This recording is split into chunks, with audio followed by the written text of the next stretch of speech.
Welcome to this training session. In this video, we will show you how to create an invoice for a folder in the system. Start by going to the folder you want to invoice.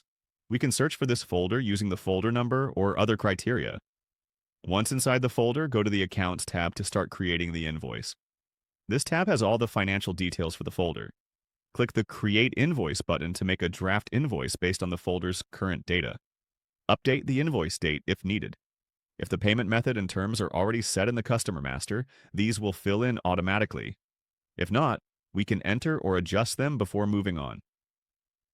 After checking all the details, finish the invoice by clicking the Invoice button. Now the folder is invoiced.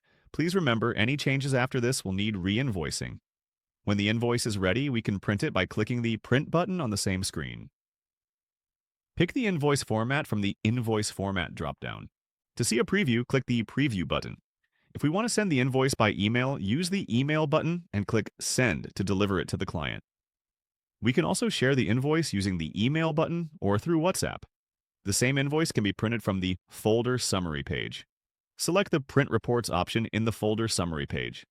From here, we can also preview or email the invoice directly to the customer. Thank you for your attention.